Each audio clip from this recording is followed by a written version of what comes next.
of news. That's the Bank of International Settlements releasing a new regulation allowing banks to keep 1% of reserves in Bitcoin. This is big news because previously the regulations didn't allow these banks to keep their reserves in Bitcoin. So now the door is open for them to start adding that to their balance sheet. Again, it's not a requirement. They don't have to do that, but the door has opened, and now banks are able to add that allocation, and I think they have a lot of incentive to do so. So this is really big news, and I'm going to follow up on that. But first, I want to frame the context of the issue, and I think the best way to do that is to go look at the U.S. National Debt Clock. This is usdebtclock.org. Anybody can go see it. It shows a lot of the first of all, it shows the U.S. national debt here, debt per citizen, debt per taxpayer, shows the total interest paid. Also, I think really important to look at is the U.S. unfunded liabilities down here. I think when you go down the unfunded liability rabbit hole, you start to understand just how insurmountable the entire debt burden actually is, and you realize that there's really no way out of the problem, or in the sense of there's no way out of the problem by repaying the debt. It's just not mathematically possible. So the only alternative for governments, and in this case the U.S. government, is to inflate their way out of the debt. And that means debasing their currency so that their debt payments are more manageable, and they can meet their liabilities, which they could only meet their liabilities by reducing the value of their currency. And I think a lot of people have realized this is sort of the inevitable scenario, sort of the end game, right? As the Federal Reserve starts kicking the can down the road, they're kicking the can down the road, delaying this inevitable scenario that a lot of people have talked about and a lot of people have, tried to forecast the timing for. Now, I think there are two distinct groups of people in that camp. So you got one camp where it's people who have identified this issue, and they're kind of in a state of denial about it. So they've looked at the U.S. debt clock, but they've watched it go up year over year, and nothing's really collapsed yet. It keeps going up, and everything's still relatively fine. So what's the big deal? Well, I think these people I think they can be described as being in a state of complacency.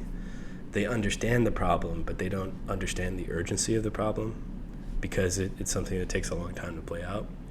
But as the problem, as time goes on, the problem becomes more urgent, not less urgent, right? Because the debt burden starts spiraling.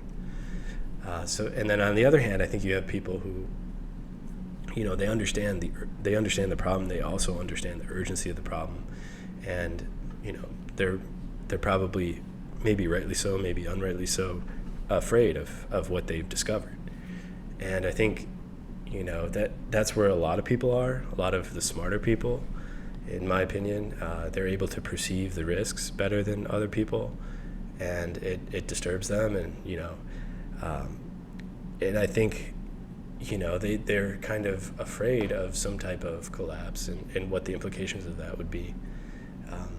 Now, going back to the article, I see Bitcoin, a transition into a Bitcoinized world as the most peaceful, most harmonious solution to the debt burden problem that exists. And I think a steady transition towards that reality is the most humane way out of the problem, and the way that benefits the most amount of people with minimizing the amount of pain felt by the irresponsibility of governments across the world.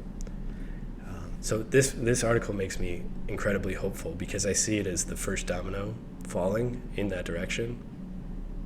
And again, banks do not have to keep 1% of their reserves in Bitcoin, but there's a strong incentive for them too. And I also like how it's, just very gradual, right?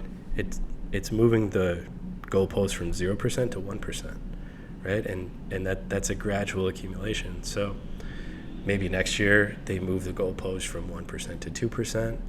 And, that type of gradual Bitcoinization of not just individuals and countries, but also the banking system by keeping their reserves in this bearer asset that has no counterparty risk. I think that is the best way to slowly transition towards this peaceful, harmonious resolution to this giant problem. And I think it makes me incredibly bullish on Bitcoin. So going down in the article, it just mentions the Group 1 versus Group 2 crypto assets. And the publication separates Group 1 and Group 2 into different securities, and basically puts Bitcoin in Group 1. And here's a snippet from that article. So the large exposure rules of the Basel framework are not designed to capture large exposures to an asset type, but to individual counterparties or groups of interconnected counterparties. This would imply, for example, no large exposure limits on crypto asset where there is no counterparty, such as Bitcoin. The committee proposes, therefore, to introduce a new exposure limit for all Group 2 crypto assets outside of the large exposure rules. So essentially what that snippet is talking about is that they're talking about the lack of counterparty risk that exists with Bitcoin. If it's stored in a way that if it's self-custody.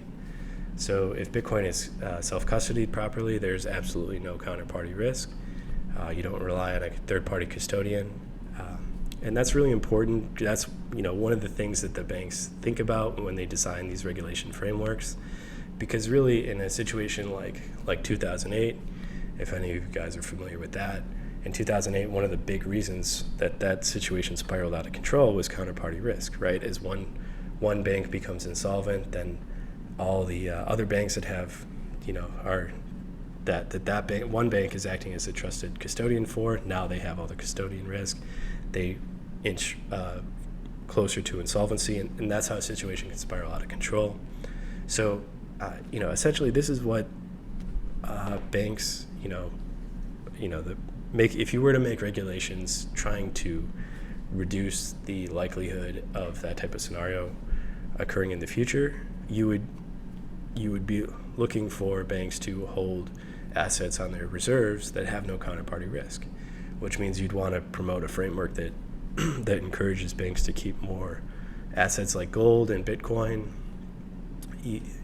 on their balance sheets, because if those are both bearer assets. If you hold gold in your vault, there's no counterparty risk. If you hold Bitcoin in a self-custodied way, there's no counterparty risk.